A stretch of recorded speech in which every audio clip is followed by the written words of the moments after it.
ओम श्री राधे गोविंदाय नमः।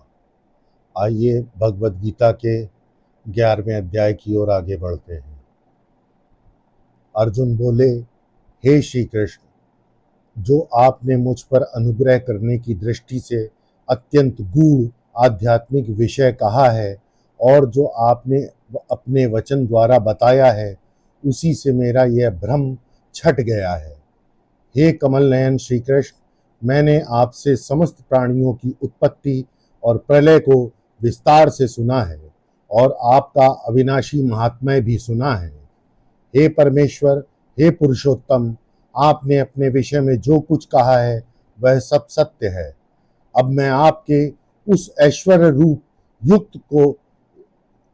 युक्त रूप को देखना चाहता हूँ। हे प्रभु, यदि आप मुझे यह रूप देखने में समर्थ समझते हैं तो हे योगेश्वर, आप मुझे अपना वह अविनाशी स्वरूप दिखाइए। आगे श्री भगवान बोले, हे पार्थ, अब तू मेरे सैकड़ों और हजारों प्रकार के नाना प्रकार के दिव्य रूपों को, नाना रंगों को और आकृतियों सहित देख। श्री भगवान कहते हैं, हे भारत, आदित्यों को देख, वसुओं को देख, रुद्रों को देख, अश्विनी कुमारों को देख और मारुतों को भी देख, और बहुत से पहले कभी न देखे हुए अद्भुत रूपों को भी देख। आदित्य अर्थात सूर्य के 12 रूप, 8 वसु देवता, 11 रुद्र, अश्विनी कुमार अर्थात स्वर्ग के चिकित्सक दिव्य वैद्य, 49 मारुतगण अर्थात वायु के देवता और जो तूफान और शक्ति के प्रतीक हैं। श्री भगवान कहते हैं, हे गुडाकेश, अब मेरे शरीर में एक ही स्थान पर यह संपूर्ण जगत, चर और अचर अर्थात चलने वाले और न चलने वाले प्राणी दोनों को देखो, और जो कुछ भी और देखना चाहते हो वह भी सब देखो। यह श्लोक साधक के लिए अत्यंत महत्वपूर्ण है, क्योंकि यह स्पष्ट करता है कि सारा संसार भगवान के भीतर ही स्थित है। यह अनुभव साधक को अद्वैत भाव में स्थिर करता है। जब वह देखता है कि न कुछ बाहर है न कुछ अलग है, सब एक ही विराट सत्ता में स्थित है, इससे भक्त के भीतर अद्भुत श्रद्धा और समर्पण जागता है। आगे श्री भगवान कहते हैं, परंतु तू मुझे इन साधारण नेत्रों से नहीं देख सकता, इसलिए मैं तुझे दिव्य दृष्टि देता हूं।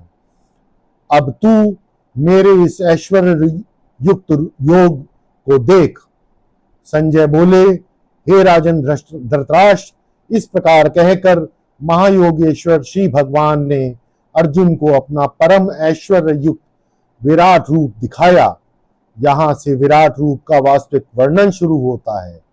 भगवान को महायोगेश्वर कहा गया है क्योंकि वे ही योग के स्वामी हैं। वे ही अपनी योग माया से असंभव को भी संभव कर सकते हैं।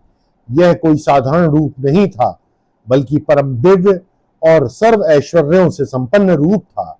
संजय जो दिव्य दृष्टि से युद्ध का दृश्य देख रहे हैं, धृतराष्ट्र को भी यह अद्भुत प्रसंग सुनाते हैं। अर्जुन ने श्री भगवान का परम दिव्य रूप देखा, जिसमें अनेक मुख, नेत्र, अद्भुत दृश्य, दिव्य आभूषण और अनेक दिव्य शस्त्र हैं, और जिनके शरीर में दिव्य माला और वस्त्र हैं, जो दिव्य गंध से सुगंधित हैं और जो सर्व आश्चर्य से युक्त हैं, जो अनंत हैं और जिनके मुख सर्वत्र फैले हुए हैं। ऐसा परम रूप अर्जुन ने देखा।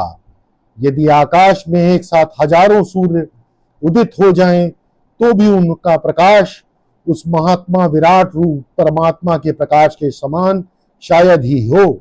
उस समय अर्जुन ने देवों के देव भगवान के शरीर में एक जगह स्थित अनेक प्रकार के विभागों में विभक्त संपूर्ण जगत को देखा। उस समय अर्जुन ने भगवान के विराट रूप को देखकर अत्यधिक विस्मय और श्रद्धा के साथ उनका शीश से प्रणाम किया और हाथ जोड़कर यह वाक्य कहा, हे देव, मैं आपके शरीर में सभी देवताओं और प्राणियों के समूह को देख रहा हूं। मैंने ब्रह्मा को कमल आसन पर बैठे हुए, शिव को, सभी ऋषियों को और दिव्य सर्पों को देखता हूं।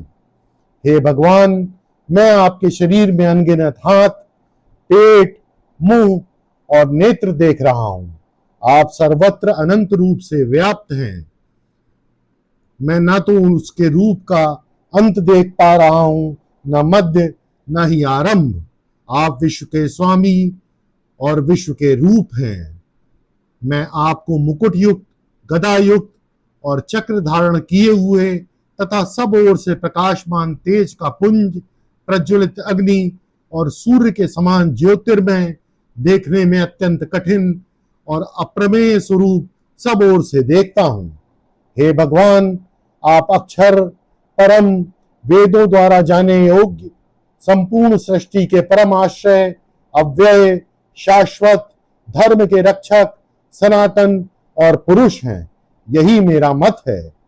हे भगवान, मैं आपको अनादि, मध्य और अंतहीन, अनंत शक्ति, अनंत बाहुओं वाला, चंद्रमा और सूर्य के समान नेत्रों वाला, दीप्तिमान मुख से अग्नि निकालते हुए और अपने तेज से संपूर्ण ब्रह्मांड को तपाने वाला देख रहा हूं।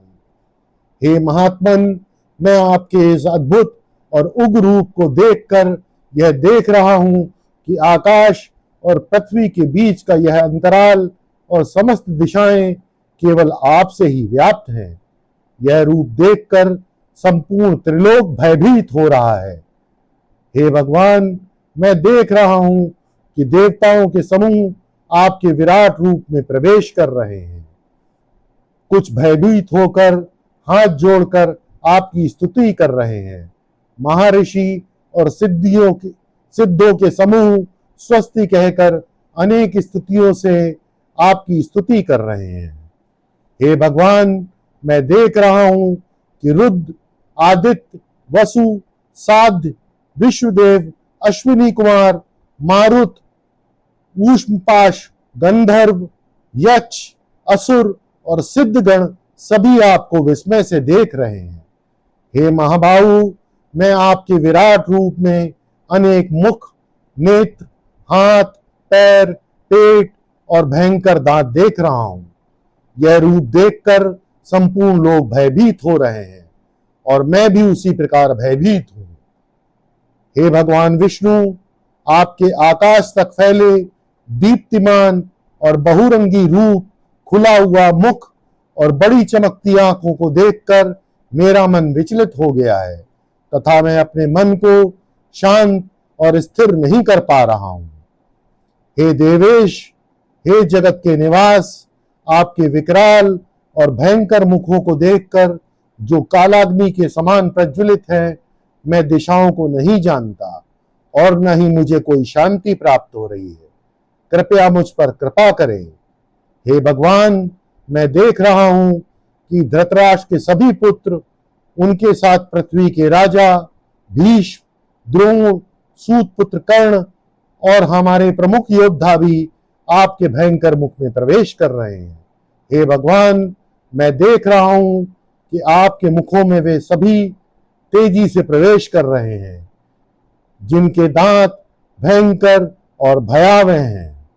कुछ लोग आपके दांतों के बीच में फंसे हुए हैं और उनके उत्तम अंग चूर चूर हो गए हैं। जैसे नदियों के अनेक जल प्रवाह स्वाभाविक रूप से समुद्र की ओर दौड़ते हैं, वैसे ही ये संसार के महान शूरवीर आपके प्रज्वलित मुखों में प्रवेश कर रहे हैं। जैसे पतंगे अपने विनाश के लिए धधकती अग्नि की ओर उड़ते हैं, वैसे ही ये सभी मनुष्य अपने विनाश के लिए आपके मुख की ओर दौड़ रहे हैं। हे विष्णु, मैं देख रहा हूं कि आपके प्रज्वलित मुखों से समस्त लोगों का संहार हो रहा है। आपके भयंकर तेज से संपूर्ण जगत जल रहा है। हे देवेश, हे जगत के निवास, आपके इस भयंकर रूप को देखकर मैं भयभीत हूं। मैं जानना चाहता हूं कि आप कौन हैं, क्योंकि मैं आपके इस रूप को समझ नहीं पा रहा हूं। श्री भगवान बोले, मैं काल हूं जो लोगों के नाश के लिए अत्यधिक प्रवृत्त हूं। इसी कारण मैं यहां प्रकट हुआ हूं। अब तुम्हारे विरुद्ध खड़े सभी योद्धा जो युद्ध भूमि में हैं, नष्ट हो ही जाएंगे। इसलिए हे सव्यसाची, अब उठो, यश प्राप्त करो, शत्रुओं को जीतकर समृद्ध राज्य का भोग करो। ये सभी शत्रु पहले ही मेरे द्वारा मारे जा चुके हैं। तुम केवल मेरे द्वारा निर्धारित निमित्त कारण मात्र हो। हे अर्जुन, द्रोण, भीष्म, जयद्रथ, कर्ण और अन्य सभी वीर योद्धा पहले ही मेरे द्वारा मारे जा चुके हैं, इसलिए तुम उन्हें मारो, व्यथित मत हो, युद्ध करो और शत्रुओं को रणभूमि में पराजित करो। संजय ने कहा, हे धृतराष्ट्र, केशव भगवान के इस वचन को सुनकर अर्जुन ने कृतज्ञता सहित दोनों हाथ जोड़कर कांपते हुए फिर से भगवान श्री कृष्ण को प्रणाम किया और अत्यंत भयभीत होकर रुक रुक कर यह वाक्य कहा कि हे ऋषिकेश, आपके गुणों की कीर्ति से संपूर्ण जगत प्रसन्न होकर आपके प्रति अनुरक्त हो जाता है। राक्षस भयभीत होकर विविध दिशाओं में भागते हैं और सिद्धगण आपको नमस्कार करते हैं। हे महात्मा, आप ब्रह्मा के भी आदि करता हैं, अतः कौन है जो आपको नमस्कार न करे। आप अनंत, देवों के ईश्वर, जगत के आधार, अक्षर और सत असत से परे परम तत्व हैं। आप आदिदेव, पुराण पुरुष हैं। आप इस संपूर्ण जगत के परम आश्रय हैं। आप ही वेदता अर्थात जानने वाले और वेद्य अर्थात जिन्हें जानना चाहिए और परम धाम हैं। हे अनंत रूप, आपसे यह संपूर्ण जगत व्याप्त है। आप वायु हैं, यम हैं, अग्नि हैं, वरुण हैं, चंद्रमा हैं, प्रजापति ब्रह्मा हैं और ब्रह्मा के भी पिता आप ही हैं। आपको सहस्त्र बार नमस्कार है, फिर भी आपको मैं बार बार नमस्कार करता हूं। आपको आगे से नमस्कार है, पीछे से नमस्कार है और चारों दिशाओं से नमस्कार है। हे अनंत वीर्य, आप असीम पराक्रमी हैं। आप ही सबको व्याप्त करते हैं, इसलिए आप ही सब हैं।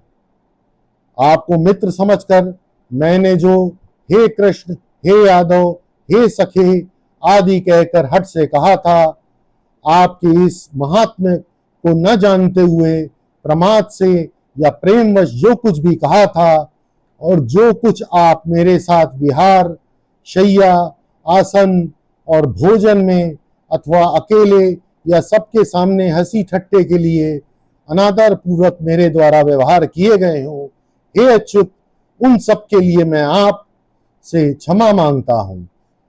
आप जो कि अप्रमेय हैं, हे अप्रतिम प्रभाव वाले, आप इस चराचर जड़ चेतन जगत के पिता हैं। आप पूजनीय हैं, आप गुरु हैं और आप सबसे महान हैं। आपके समान दूसरा कोई नहीं है और आपसे बढ़कर तो इस त्रिलोक में कोई हो ही नहीं सकता। इसलिए मैं शरीर को प्रणाम की मुद्रा में झुकाकर आपको, जो ईश्वर और स्तुति के योग्य है, प्रसन्न करना चाहता हूं। जैसे पिता पुत्र के अपराध सह लेता है, जैसे मित्र मित्र के और प्रिय अपनी प्रेयसी के अपराध सह लेता है, वैसे ही हे देव, आप भी मेरे अपराध सह लें। हे देव, आपके इस पहले कभी न देखे हुए रूप को देखकर मैं अत्यंत हर्षित हुआ हूं, परंतु मेरा मन भय से बहुत ही व्याकुल हो गया है। इसलिए आप मुझे वही चतुर्भुज विष्णु रूप दिखाइए। हे ईश्वर, मैं आपसे कृपा चाहता हूं। हे सहस्त्रबाहु, मैं आपको उसी रूप में देखना चाहता हूं जिसमें मुकुट, गदा और चक्र हाथ में आप धारण किए हुए हैं। इसलिए हे विश्व रूपधारी, आप उसी चतुर्भुज रूप में प्रकट हो जाइए। आगे श्री भगवान कहते हैं, हे अर्जुन, मैं तुमसे प्रसन्न होकर तुम्हें अपना यह परम रूप दिखा रहा हूं, जो मैंने अपनी योग शक्ति से प्रकट किया है। यह रूप तेजोमय, अनंत और आदि है और इससे पहले किसी ने भी इसे नहीं देखा है। हे कुरु प्रवीर, मनुष्य लोक में इस रूप को न वेदाध्ययन द्वारा, न यज्ञ, न दान, न क्रिया, न उग्र तपस्या द्वारा देखा जा सकता है। केवल तुमने इसे देखा है। हे अर्जुन, तुमने जो मेरा भयंकर रूप देखा है उससे तुम्हें कोई भय या भ्रम नहीं होना चाहिए। अब भय से मुक्त होकर और प्रसन्नचित्त होकर तुम फिर से मेरा वही रूप देखो जो तुम्हें प्रिय है।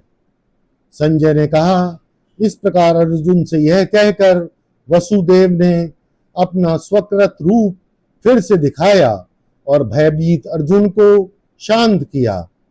फिर वह पुनः सौम्य रूप में प्रकट हुए। अर्जुन ने कहा, हे जनार्दन, आपका यह सौम्य मानुष रूप देखकर अब मैं शांत और स्थिर हृदय से अपने स्वाभाविक स्थिति में लौट आया हूं। श्री भगवान ने कहा, हे अर्जुन, तुमने जो मेरा रूप देखा है वह अत्यंत दुर्लभ है। देवता भी इस रूप को देखने के लिए सदा इच्छुक रहते हैं। जिस प्रकार तुमने मुझे देखा, इस प्रकार का चतुर्भुज रूप वाला मैं न वेदों से, न तप से, न दान से और न ही यज्ञ से देखा जा सकता है।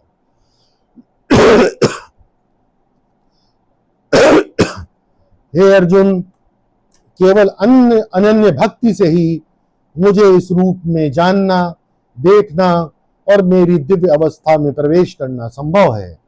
हे पांडव, जो व्यक्ति मेरे कार्यों में संलग्न रहता है, जो मेरी भक्ति में निष्ठावान है, जो अनन्य भक्ति से मुझे पूजता है, जो सांसारिक आसक्तियों से मुक्त है और सभी प्राणियों के प्रति शत्रुता से रहित है, वह मुझे प्राप्त करता है।